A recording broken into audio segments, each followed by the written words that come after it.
All right, well, I think we'll go ahead and get started and hopefully we'll see some more stragglers come in. My name is Angel Chu, and I'm an assistant professor of public policy and environment ecology and energy here at UNC Chapel Hill. And it is my great pleasure to introduce Associate Professor Paul O'Keefe, who is both appointed at Yale and US College in Singapore, which is Singapore's first liberal arts college, and also National University of Singapore's Business School. So just to give you a little bit of Prof. O'Keefe's bio, we won't hold it against him, but he did do his PhD at Duke in psychology and undergrad at Berkeley, and also spent some time doing a postdoc at Stanford. And his research is really quite interesting, and we advertise it very broadly. So I imagine that some of you came in from psychology, maybe from business, from public policy, because he does some really interesting work on mindsets and motivations. And so without further ado, I'm really excited to hear Paul and have you share your research with us. So thank you. Cool. Thank you very much. So yeah, it's really quite an honor to be here, and I'm extremely appreciative for all you being here, to Angel for organizing this, and for your help in that process. And one of the things that excites me about giving a talk to a public policy audience is because I am a psychologist, and as part of my values as a social psychologist, I care about basic scientific research that advances our knowledge of human behavior. But I also hold a very strong value of doing research that hopefully has real impact in the world. And that's what you do. So it's very exciting to talk to people, like-minded people like that. So find your passion. So students are often urged to find their passion. And this is something that they hear from their parents, teachers, mentors, commencement speakers. And it's really meant to inspire. It's very well-intended advice. But there might be a bit of a problem with this advice. Communicating that one should find their passion suggests that it already exists. It just needs to be revealed somehow. And by extension, once it's revealed, it'll emerge fully formed, and as they say, you'll never work a day in your life, right? But this is problematic because this is in contrast to what we actually understand about interest science. We know that it's a developmental process. So interest is a relationship between an individual and particular content or activities. And through a developmental process of increasing exposure and engagement, through accrued knowledge, positive experiences, and the development of personal value and personal importance for whatever that is, it becomes more and more internalized, perhaps even to the point of a passion. So it is developed. It's an interaction between the individual and those things, those interest objects. So the idea to find your passion could be communicating something different than maybe what was really intended in the beginning. And it's what my colleagues and I refer to as a fixed theory of interest. So this is the belief that interests are inherent and relatively fixed. And this is in contrast to what we call a growth theory of interest, which is the belief that interests are developed. So my talk today is going to be focusing on research on these ideas, these belief systems. But first, I want to take a quick step back and talk about what do we mean by implicit theories. And implicit theories are also is referred to as mindsets. That's kind of a more popular term for implicit theories. And I just wanted to take a moment to clarify, because I think there is some confusion out there in the world because these terms get thrown around. So an implicit theory is, these are belief systems about the nature of people, ourselves, the world, and they influence how we interpret our situations and respond to them. So in other words, they're the filters or the lenses through which we make sense of our world. And by making sense of it, we're figuring out what we should do. So people who hold different belief systems are looking through different filters and might see and experience something different, right? And a subset of these implicit theories has to do with what many of you probably know a bit about, this fixed growth distinction. And that really just gets at the idea of how malleable a particular attribute is. And there's been a lot of research over the decades, and it's been examined in many different domains. So, for example, probably most of you are acquainted with the research on people's beliefs about intelligence. That was the work pioneered by Carol Dweck back in the 80s. And also people hold these types of beliefs about people's personality, willpower, opportunities, shyness, managerial skills. The list goes on and on. So these are domain-specific beliefs. No one has a growth mindset or a fixed mindset. They're all domain-specific. So the research I'm going to be talking about is extending this tradition of research, but focusing on people's beliefs about the nature and workings of interest. But why interest?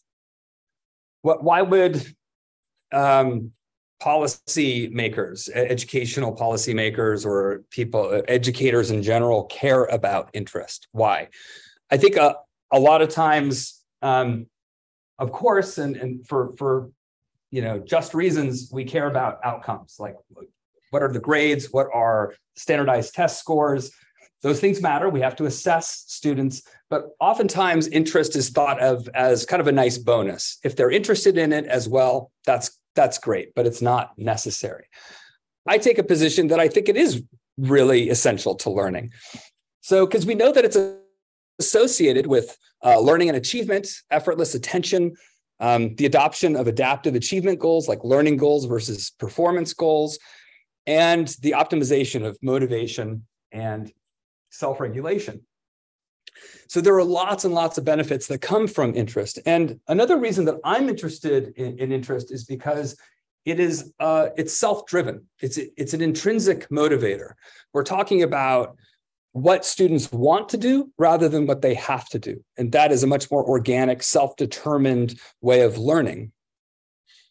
So that's why I think it matters. And I've written about this in the policy insights from the behavioral brain sciences, if you're at all interested in this type of work.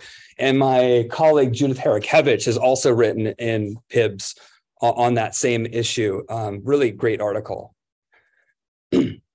So I want to talk about some of the implications of these beliefs about interest that my colleagues and I have been examining for the past several years. The first one has to do with the degree to which people might be open to new areas of interest, new topics, different topics, or how closed off they might be. So from the perspective of somebody with a fixed theory of interest, interests are seen as limited. And once they're found, there's no reason to keep exploring other interests, right? Because they've already been found. But people with a growth theory of interest, given that they believe that interests are developed, having strong interests in one area wouldn't preclude them from developing interests in other areas and exploring other areas. So again, back to this idea that different beliefs create different meaning systems for the individuals. Okay. So this is one of our early studies, and we ran these at Stanford. So we recruited undergraduates there, and we were capitalizing on a phenomenon that existed there. And students self-identify as either techies or fuzzies.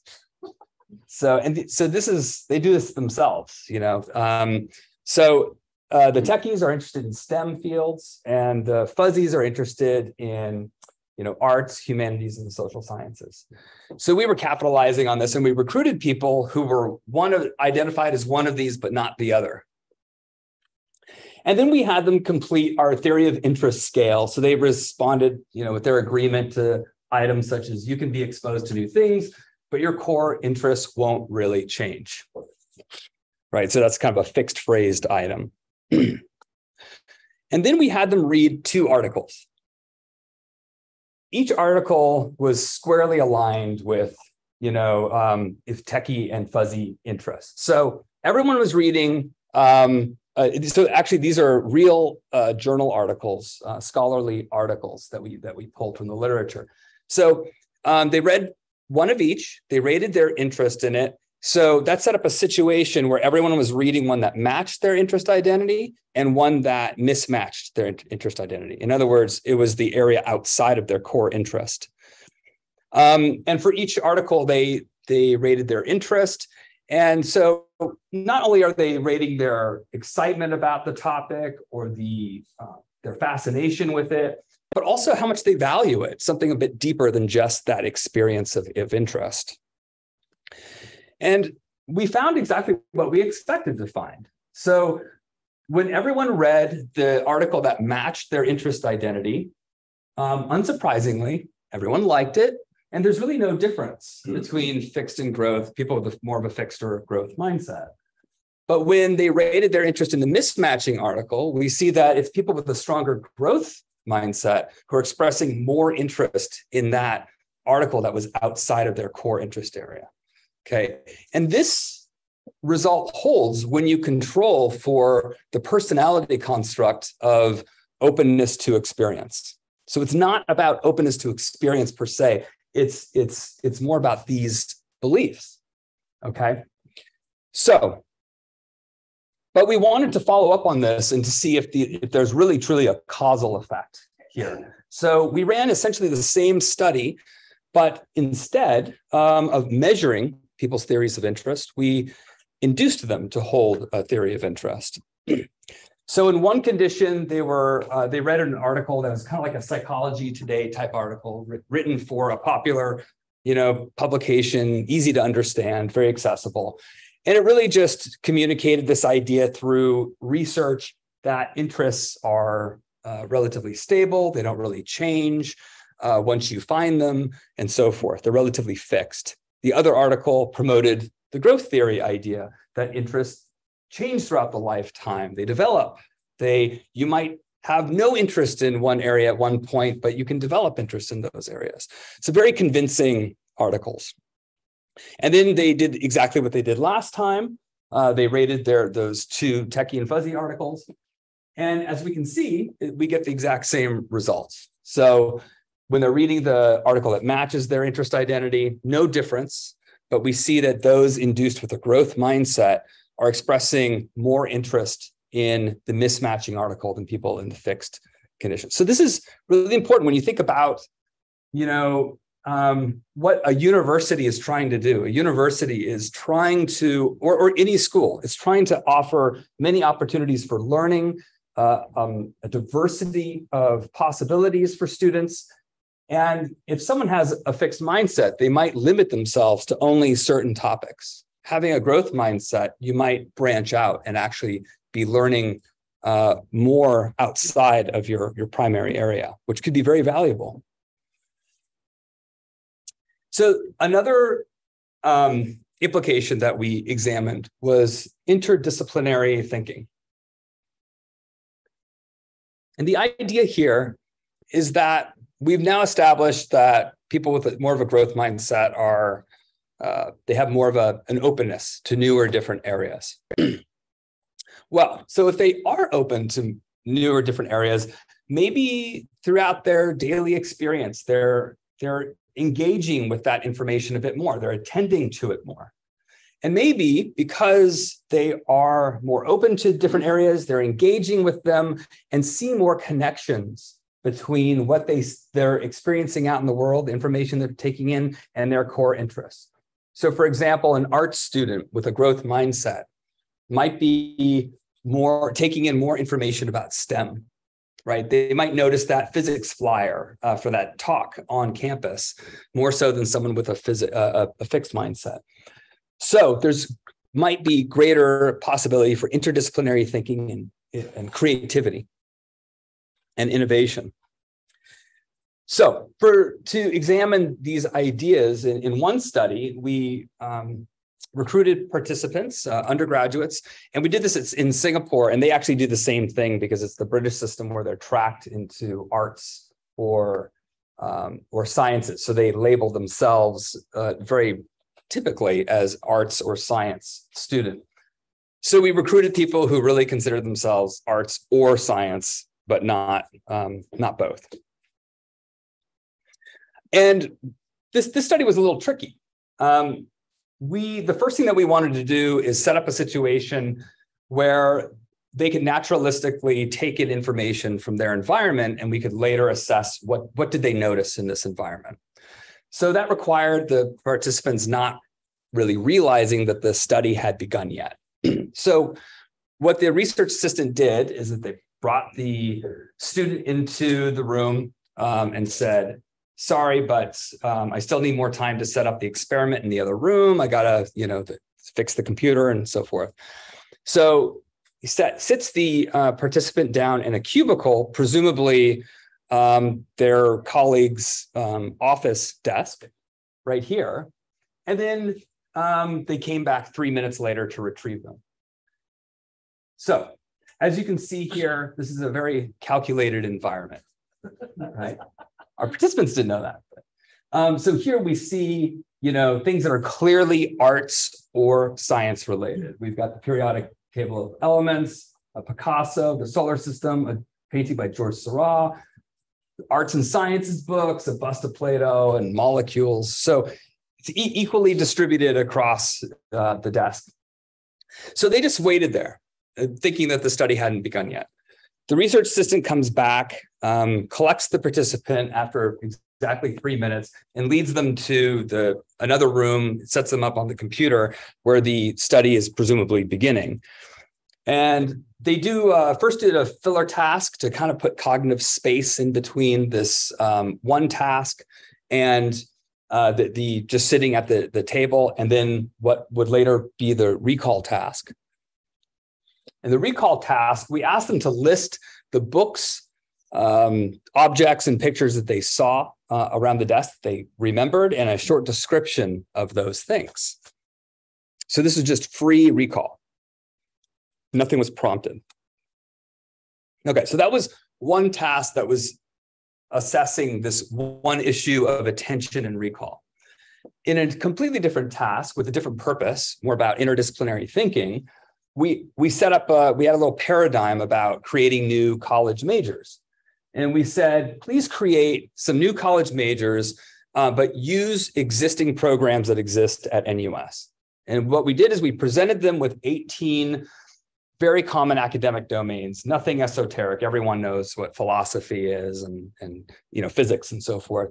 And we just presented them in alphabetical order. And we said, draw from this list to create new majors.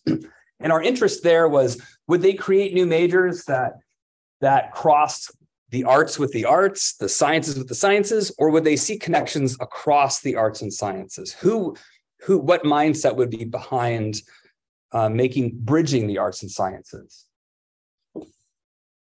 Okay, so we asked them to combine 2 or more of the programs that are listed for each idea, and to provide just a short rationale for why they thought this was a good idea. And what we found is that for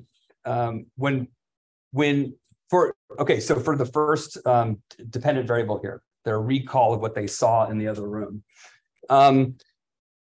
we find that people, when they were recalling things that match their interest identity, so the science student is recalling science, the art student is recalling the art stimuli, there's no difference. Everyone is attentive to those things, that they're aligned with their core interests. But it's the people with more of a growth mindset who are noticing and remembering more of their environment, more of the stimuli that existed in that room. So it was a very naturalistic setting. There was no prompts. We didn't ask them to memorize anything. It was just what they took in. Sorry, Paul, can I ask, how did you know then who had this growth mindset versus the fixed mindset? And did in this study, we measured it. So okay. Here, we're graphing this as one standard deviation below and above, because they're on the same continuum, extremes of the same continuum. Okay. There is a study that a follow-up on this that I'm not reporting today, in which we actually induced people to hold the mindsets, and we get the same result, showing that this is a causal effect as well. Okay, so it's people with more of a growth mindset who are just more attentive to more of what's happening in their environment and things that are outside of their core interests. Okay, onto this interdisciplinary thinking outcome. So we had the research assistants code the ideas for the degree to which they integrated the arts with the sciences, because that's the key thing that we were really interested in. Who would make that leap across that divide? And we found that the stronger one's growth mindset, the more likely they were to create new majors that combined programs across the arts and sciences. Yeah. Real quick, and maybe this is coming later, but I'm curious if you did anything to account for just basic cognitive ability, because my assumption that my naive assumption would be that people who tend more toward growth theory would just be more intelligent. Is that true?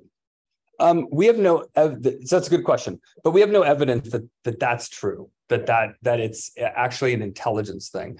But it might be possible. That what gives me kind of confidence in saying that I don't think that that's an issue is this other study that I was talking about, where we manipulated whether they held a fixed or growth mindset temporarily. So that random assignment eliminates any sort of differences across people. And just real quick, the growth theory measurement process, that's an index or a scale that you developed. Yeah. So in the first study, I just showed one item, and it, something like, your core interests are not really going to change. So that would be a fixed phrased item. And if you just recoded that and flipped it the other way, it would be the strength of their growth mindset. Yeah. Right. So they're kind of ends of the same pole. Yeah. All right. So we see that there are very clear connections to interdisciplinary thinking. And to me, this is really important when we think about the types of students that at least I value, teaching, ones that are actually taking in information from many, many different areas and really forging a new path and creating new information. So this speaks to the idea of creativity and so forth. Okay. So another implication of these beliefs has to do with motivational expectations.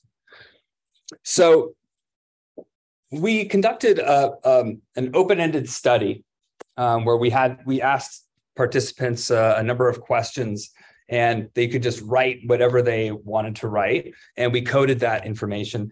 And we found, aligned with our predictions, that people with a fixed theory indeed felt that their interests existed within them, and that at the moment they find their passion, that it just emerges fully formed and it's 100% ready to go. And if your passion is fully formed, then by extension, it should provide limitless motivation for you, right? It's always there. It's the source of inspiration and motivation. But we found that people with more of a growth mindset, they tended to, because they see it more as this developmental process, they tended to see that, there would be setbacks, right? There would be difficulties and hurdles at times. That's part of developing new interests or passions. So it's going to be difficult at times. So different motivational expectations for something based on just different beliefs. And it's interesting to kind of think about the implications of this, like just in education. Think about a student, maybe a college student, who during the summer sees the new Star Wars series or movie, becomes enamored with outer space, galaxies far, far away, and they decide that they're going to sign up for a course, astrophysics, the next semester. Well, astrophysics is really hard. It's not going to be smooth sailing, probably for 95% or more of people. It's hard. So if you think about someone with a fixed mindset who goes in saying, I found it, I found my new passion. This is amazing. This is like, this passion is going to carry me through this course. They might be in for a rude awakening, right? And this person might have had a great future for themselves ahead of themselves, but it might be nipped in the bud because those difficulties might violate their expectations of what a new passion or interest should do for them, right? But people with a growth mindset shouldn't be as put off by those difficulties. They might power through. So let's see what happens in one of our studies when we make a brand new interest difficult to pursue. So in this study, we recruited participants, and there were two phases here. The first phase, where we induced theories of interest to establish causality of the effect, but we also wanted to elicit fascination, of interests, something that was really going to be new and interesting to the participant. So we had them watch a fun little video about astrophysics. This was a video that was developed by The Guardian and produced by The Guardian. And it covered Stephen Hawking's ideas about the origins of the universe, the role of black holes, and a bunch of other stuff. And it's a really great video because it takes all these very complex ideas and makes them highly accessible to everybody. And it kind of just gets you thinking and wondering about the space and, where everything came from. So we knew from pilot studies that this was going to be a very good video, and indeed it did create a lot of interest among most of our participants. So for those who said that, rated an item saying that this was fascinating, either they agreed or strongly agreed with that. We said that these people, we elicited interest, and then they moved on to the next part of the study. Other people were terminated from the study at that point. The next thing we had them do is we had them read the first page of an actual article from Science on the exact same topic, black holes, the origins of the universe. But as we all know, this is a bit harder to get through than a fun little video. So it's much more dense, it's more substantive. There's even some equations that might throw some people off. So definitely more difficult. So we gave them 5 minutes to read this article. And then they rated their interest in the topic, just like they did before with the video. And the question here is, who would lose interest? Would this difficulty have an effect? Would it violate expectations that people with a fixed or growth mindset have? And we found that that was the case. So if you see people who rated the article that they read from Science as not particularly difficult, there was no problem. No one's expectancies for how easy or difficult it would be were violated.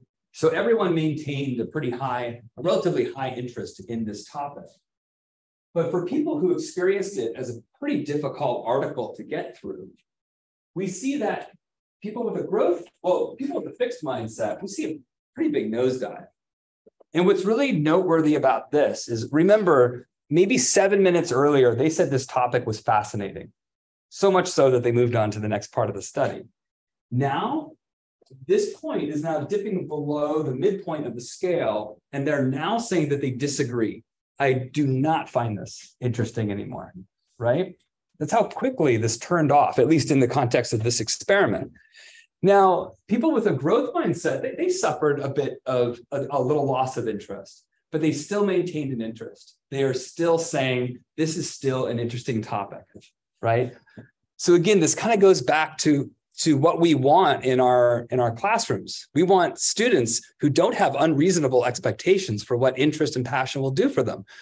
If their expectations are calibrated properly, then they should be able to ride that out and deal with times that are difficult, maybe boring or tedious. That is part of the development of interest. All right. So at this point, this is just a sampling of some of the studies that we've been running over the years. And the question now is, we know that there is a lot of benefits of a growth mindset of interest. And what can we do maybe to inculcate this mindset among people? Can we get students to take on this mindset, and can it have some benefit for them in their education? So what we did here is we created an intervention. For those who know a bit about interventions, we created what's called a WISE intervention, or a social psychological intervention, which I'll describe in just a little bit. And we wanted to see if we could take the art students, particularly the art students that say, I'm not a math or science person.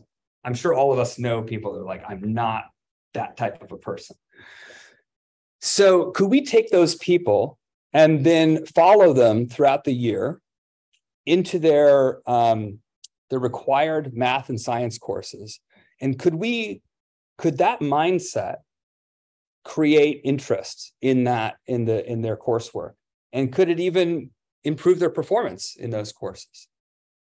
So this was an intervention study to see if we could teach this idea to people. So in this study, this was run at NUS, the National University of Singapore, and we recruited 580 incoming first-year students. So they hadn't even started college yet. And they were all from the School of Arts and Social Sciences. So this is a school for people who are the arts students. They see themselves as arts people, and much less so as math science people. And what's interesting about this group is the National University of Singapore is really competitive. It's very competitive to get in. These students are pretty stellar. It's among the best universities in Asia. So it's not that these students, kind of going back to your question, Evan, in this case, it's not that people didn't have abilities in this study. Everyone is good at math and science. They might not like it very much, but everyone is good at it because you have to be good at it to get into NUS. So these are pretty high ability people in math and science. It's just that they see themselves as arts, humanities, and social sciences, but not so much as the math and science type. And another reason we targeted these students is because they were required to take 2 math and science courses. So this is kind of exposing them to that quantitative side of things, some scientific procedures, scientific analyses, and so forth. So these are courses that they wouldn't have chosen on their own. This is not why they went into the Faculty of Arts and Social Sciences. So that's what makes this fascinating, because they have to take these courses. So the question was, could this mindset increase their interest in these courses that they probably wouldn't have taken anyway or wanted to take? Okay, so one was a quantitative course that covers a lot of scientific principles and hypothesis testing and probabilities and so forth. Computational course, some similar things, but more computational, obviously. Okay, so I'll give you, this was kind of a study that stretched over an entire year. So I want to give you kind of an idea at the outset of how we did this. So in the week before their first year of college, so this was orientation, they completed a pre-intervention survey, and I'll go over each of these elements in a little bit. But they completed a pre-intervention survey, and then they were randomly assigned to receive the growth theory of interest intervention or active control materials. And then just before finals, or just maybe a week or two before finals of their first semester, we assessed a number of things. We assessed their interest in their 2 mandatory math science courses. And also we assessed their theory of interest and their theory of intelligence to see if those had shifted. We did the same thing at the end of their second semester. And so this was 8 months out now. And then at the end of the year, once all the grades were in, we got their official grades from the registrar. Okay. So going back to orientation, this is when we disseminated the research materials, the intervention, and basically they got the intervention, they got a link, and they could just complete it in their own time sometime before school started. So two of the key things, other than some demographic information that they completed, was their pre-existing math science identity. And this was an important moderator for us because we didn't expect everyone at the Faculty of Arts and Sciences to dislike math and science. We expected there to still be variability. So the intervention should be relevant to the people who started college saying, I am absolutely not a math and science person, right? And we also collected their perceived competence in math and science, which we used as a covariate. But as we can see, like when we look at the identities, like how strongly they held these identities, very clearly people in the Faculty of Arts and Sciences see themselves as arts and social sciences types, much less so math and science, but there's still plenty of variability there, which is why it was important to look at this as a moderator. So that just kind of confirms that, you know, this group of people, this sample is precisely who we thought it would be. And then after that, randomized to the intervention conditions. And this really only took them about, on average, 30 minutes to complete. It's a series of tasks online. There's several reading and reflective writing components that I'll explain in just a moment. And every single part of this leveraged very well validated persuasion techniques. So in the first part of this intervention, we had them read an article. And what this article did is it summarized actual research findings about the benefits of seeing interests as developed. We don't use any growth mindset or growth theory language, but just the idea that interests can develop. So it portrayed interest as, you know, developing over time, and that how adopting this idea, this mindset actually can help students navigate their college career and develop new interests. And this is really critical. One thing, when we do interventions, they're incredibly precise and very calculated in the way that we put these materials together. Everything has a purpose to it, even though for the participant, they're just reading some stuff and writing some stuff. But what we did here is remember that these are students, brand new students at a very competitive college, and all they're thinking is, I want to be successful here. How do I be successful? And this article is essentially telling them one thing that's really going to help them in college, right? So here we were leveraging the central route to persuasion. So this is a type of people are motivated to pay attention to the arguments, the facts of an argument when it's personally relevant to them. Otherwise, they pay attention to other things like who said it or how attractive they were or something, peripheral things. But yeah, so this was very important because these students are on edge. They're about to start college and they really want information. In another part of this, the growth theory of interest intervention condition, they read survey results from older students at the college, as well as a few testimonials from them.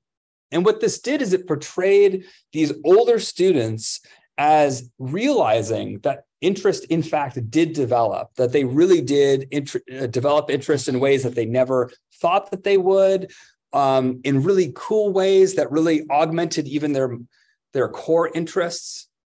So it was a really beneficial experience for them. And it's something that this is the nature of interest. And these testimonials are very personal. They're like sharing personal anecdotes about examples of where this was really relevant to them in their life, in their career there. And this is important because who better to get information about how to be successful at a school than your peers who are just a few years older than you?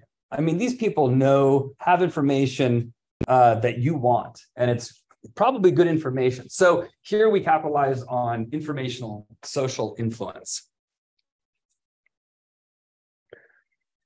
And another is, we had them write 2 brief essays. So after they read the research article that I mentioned before, we had them write about a time in their life when they developed an interest that they didn't think that they would have.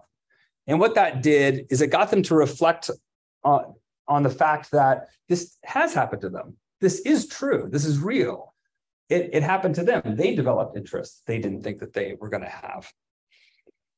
And we also had them write an essay about how adopting this idea that interests can develop will be helpful to them, to students in general in their first year of college.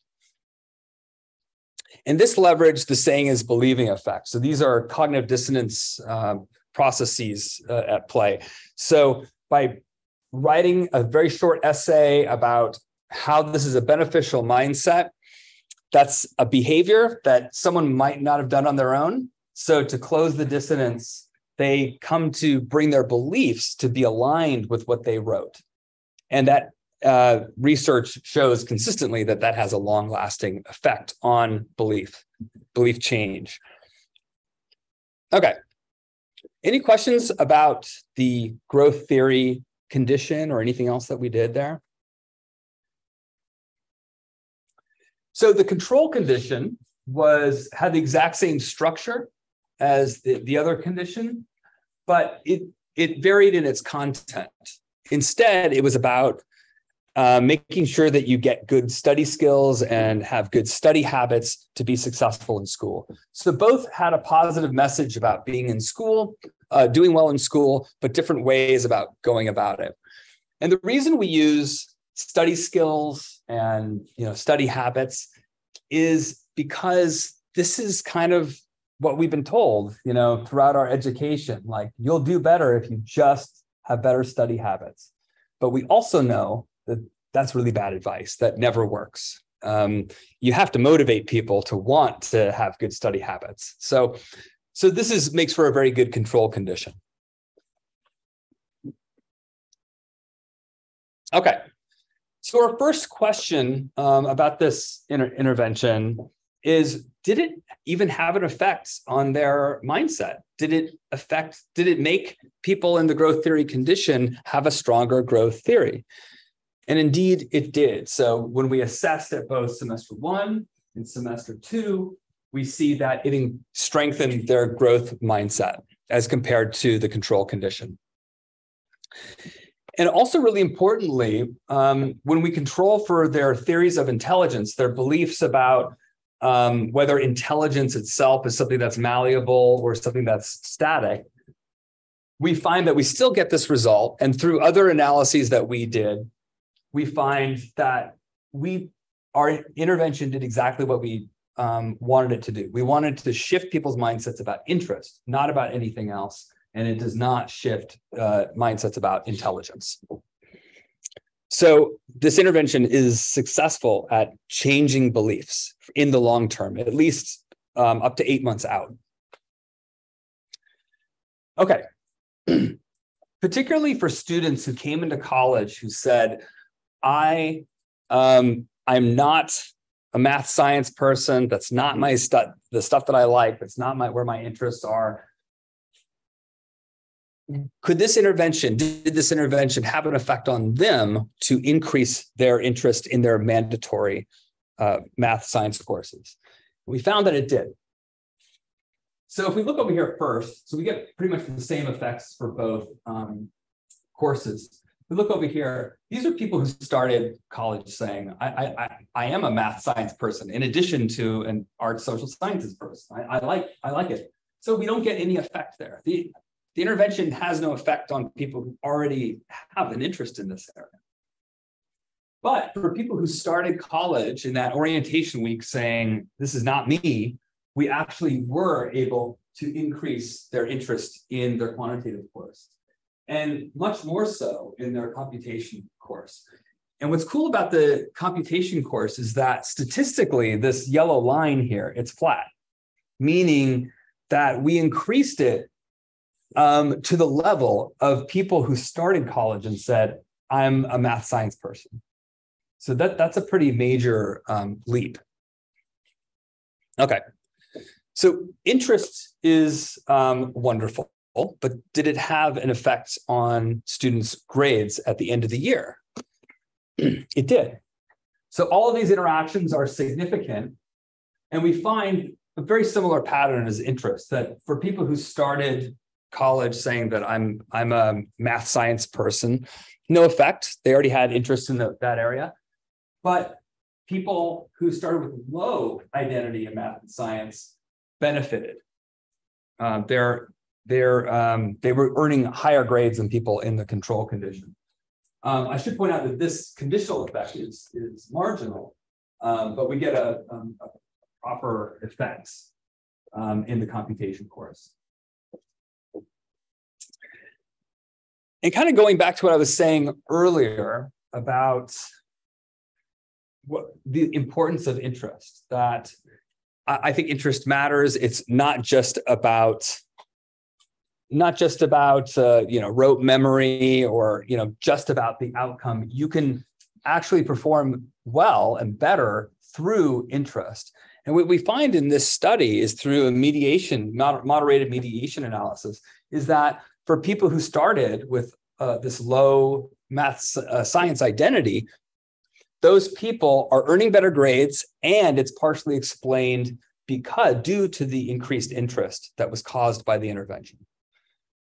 So we don't have to get students to, pull all-nighters, cram, just memorize things just to get good grades. We can do it through their own desire to learn, their self-driven desire to learn. So this suggests that the learning that they evidenced was actually based in interest. So what I hope I've convinced you of today is that a growth theory of interest increases openness to new and different areas, topics, activities. It increases attention to areas that are outside of one's core interest area. It increases the tendency to integrate seemingly disparate fields. It sustains a new interest even when it becomes difficult. And it's something that we can teach people, that we can harness what we understand about the science of wise interventions and actually teach students in a way that costs almost no money, that scales, and is pretty easy to implement and deliver. So I'll just talk about a few of the implications of this work. As I was saying before, I think this is really relevant to educational policy. I think educational policy and pedagogy in general, educators need to take interest seriously. Interest is something that guides students themselves to learning rather than having to corral them into learning. They want to learn. And there's just so much cognitively that is happening when people are interested that makes learning more effective and more efficient. So we should be taking interest very seriously. As I said, my colleague Judith Harakevich wrote a really great article on this in PIBS that's definitely worth reading if you're interested in these issues. But so far today, I really focused mostly on the educational aspect of this, but the implications of implicit theories of interest really extend far beyond education. So for example, one thing that we're going to be having to contend with, we're contending with it now, and we will continue to contend with it, is the onset of AI and automation. It's obliterating occupations, even really common ones like bellboy. They have robots who are bellboys. They have line cooks that are now robots. Freight truckers are expected to phase out, and so forth. So very common jobs, and I'm talking about up to 50% of the jobs the occupations that exist now will be gone in the near foreseeable future. So there's going to be rapid change, and it's going to be dramatic, and it's going to really potentially like have a massive effect on people's lives and their livelihoods. So along with that, there are going to be lots of policies and incentive programs to get people retrained. And so in Singapore, for example, I have a grant. I'm going to be working with what they call Skills Future, where they give incentives to people to go out and get retraining. Right? Singapore is a place that the only resource that they have really is human resource. So they want to invest in their people as much as possible and make sure that they're staying in the workforce, especially the aging population who every day goes by, their skills are less and less relevant, and they're really threatened to not be able to get reemployed unless they get retraining. So the question is, who's going to take up these retraining opportunities? It might be, I'd be very interested. This is one of the things that we're going to be examining. It might be people with more of a growth mindset, people who are thinking there is something here for me, something I could develop, something in this new occupation. I could grow in this area. People with a fixed mindset might flounder a bit more and maybe not take up those retraining opportunities. Another thing is the importance of interdisciplinary thinking moving forward. Our problems that we have in the world are more and more complex. They're more globalized. Think about climate change. Technology will do wonders for us, to cut emissions and so forth. But technology alone can't do everything. For example, we need to change people's behaviors. We need to change people's beliefs about climate change. We need to get them to behave in a way that is more beneficial for the planet. So this is going to take expertise from different areas. And it might be people with more of a growth mindset of interest who are going to lead that way and are more likely to engage in that type of innovative problem solving. And lastly, I'll just say that another application that we're really interested in with fixed and growth mindsets of interest is how we bring more equality to education and careers, for example, in STEM. As I'm sure everyone here knows, that there's a leaky pipeline in STEM among women, that at every stage of education and career, we're losing really, really valuable talent. And it's due to a number of things. It's due to stereotype threat. It's due to a lack of belongingness that's all caused by very often a chilly climate created by men in the fields.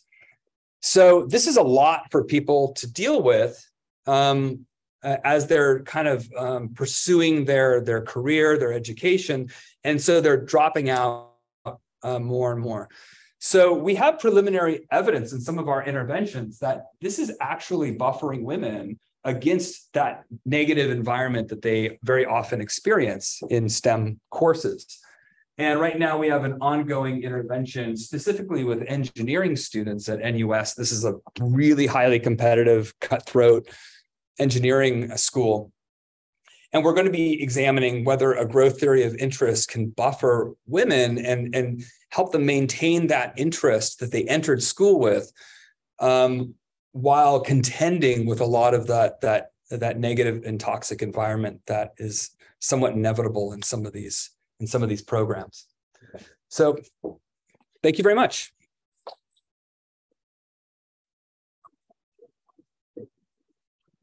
We have about 5 minutes for questions. So does anyone have any questions for Professor? Thank you. It's a very interesting presentation. I really like it. I'm just curious. I wonder, like, for people like they have limited capacity of their attention. So some people maybe super skilled in one field, but they are bad in other field. But for others, they may have wide interest, but not very super skilled in one specific area. I wonder, which is better for maybe personal growth or things, because for example, I have wide interest, so I like different topics, and I ended up finding I'm not skilled in any of them. So Join the crowd. Well, I'm just curious which is better for the personal growth and for the education system. Well, that might get into like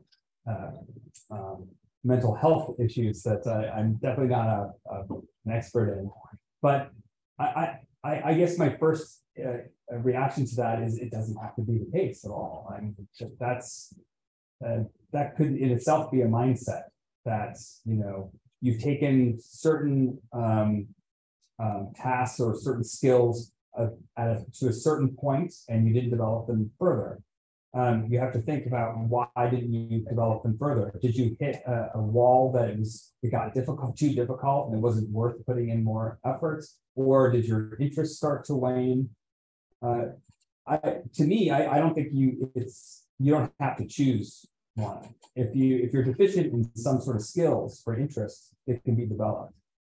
So, for example, like what I didn't spend really time talking about today is implicit theories of intelligence. So what we find with that is that people who think that people who have a fixed theory of intelligence, the moment they encounter difficulty, again, coming back to the meaning systems that stem from these beliefs, what that signals to them is that I'm not smart enough. I've hit my limit here, right?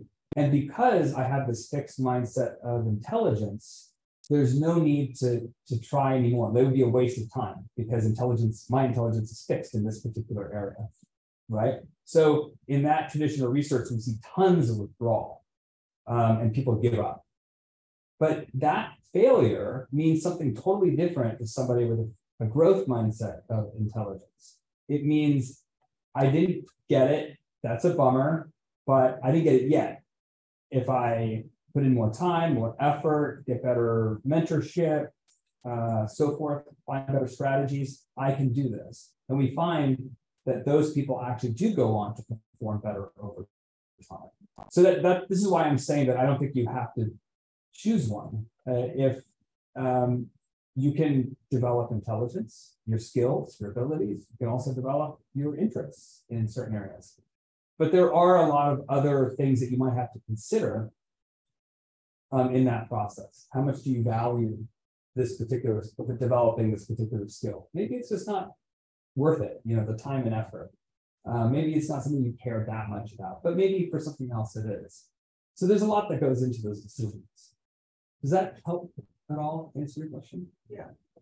I'm resisting giving mental health advice. Yeah. Question here. Yeah. And two questions. You talked about inducing techiness into the fuzzies. Did you ever try inducing fuzziness into the techies? Well, we didn't induce the techie and the fuzzy. We recruited people who said that they were, oh, you mean for this last intervention? Yeah. Yeah. Have you ever tried to make the techies more fuzzy? Not, or give them interesting fuzziness? Yeah, not yet. So our other studies suggest that we could do that because what we did in the other studies, if you remember, we were looking at just matching or mismatching. So presumably it's working with both arts and or the fuzzies and the techies, right? Yeah. But we haven't done an intervention to make the techies more interested in fuzzy things. Theoretically, that too. What's that? The techies Oh, need yeah. that too. I mean, think of it. So one slide I love showing is a quote by Steve Jobs. I think it was either the iPad or the iPhone during the big event where he released this. He says something to the effect of, it's not technology alone. It's technology married with the arts and the humanities that makes our hearts sing. And I mean, Apple is, I'm not extolling, Steve Jobs, but I think he was onto something there. Like part of the success of Mac is that they merged the humanness with the technology. And they changed the world in the process. And the same can be said for Pixar. They have very similar type of idea behind their company. And you look at companies like IDEO, the consulting firm, IDEO, they take a very interdisciplinary approach to all this, really recognizing that everyone has something very important to contribute to these projects. Yeah. Does that answer? Yeah. Go ahead. Oh, sorry, are you guys? No, I had a different question. If there's time, I'll ask it again. Oh, sorry. Mine is pretty quick. Just you were talking about how IA is kind of infiltrating the job market. So do you think that people will have to tend more to kind of a generalist like culture and more of like having a diverse set of skills? Because I do think that right now when people are hyper specific and specialists in their niche areas, so do you think that maybe will change trends in the job market in the future? Well, I'm by no means an expert in that area. There are people who like wrote the reports on AI and automation, how it will affect. But I don't think so. I mean, I think the specialization is just still going to exist. It's just going to be different. It's going to be in a different field. For example, they need people to create AI, and they need people to create the programs that automate things. You know, so some of these, it'll create new opportunities for different specialization. The problem there is that once AI is involved and automation, you need way fewer people to do that kind of stuff. So I don't have a good answer for that because it just isn't my field. But the part that I'm really interested in is who is going to make that transition successfully. And that's a really important question. I mean, we're talking about livelihoods here. We're talking about people being able to pay for the bills and basics and raise their families and so forth. So that's the part that I'm really.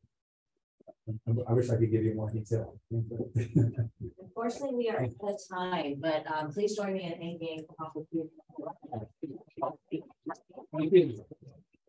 And maybe you have a few minutes to stick around. Okay, if anyone wants to chat. Thank you. And Natalie, when is our next seminar? Well, please stay. Like I said, join future events. Please stay Natalie to kind of email us. Thank you. Thank you so much for coming. Yeah, thank you very much.